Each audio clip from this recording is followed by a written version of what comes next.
Maithili express की शानदार प्रस्तुति।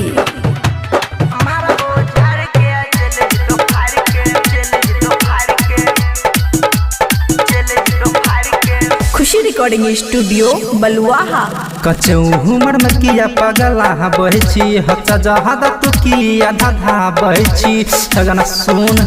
कहा छे उमर में किया पगला बहची हेगे जहाद किया ललिया बहची हेगे जहाद किया ललिया बहची तनी सटन के बढ़नी उतार के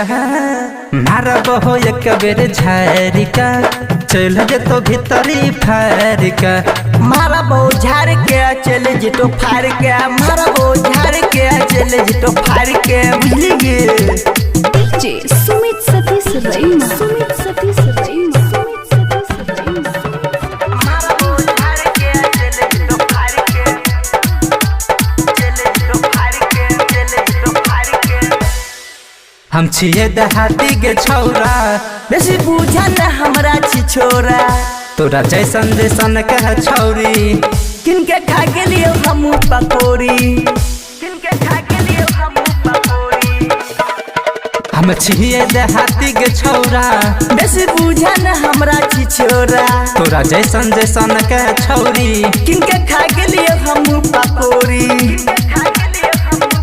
बेसी बोला न तू यहाँ न तू चढ़ का मारा बहो एक बेरी झार का चल जे तो भीतरी फार का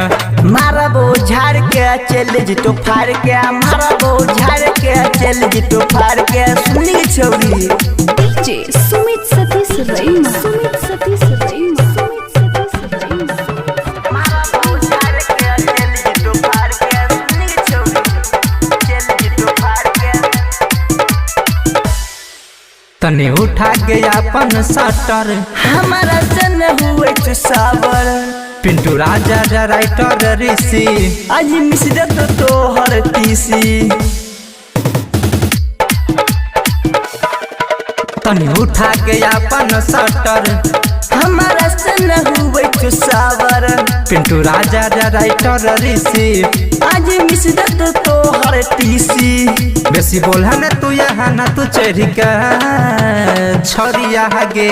मारा बहो एक बेरी झार का चल जे तो भीतरी फार का मारा बो झाड़ के चल जितो फाड़ के मारा बो झाड़ के चल जितो फाड़ के बुझली के माल खुशी रिकॉर्डिंग स्टूडियो बलुआहा।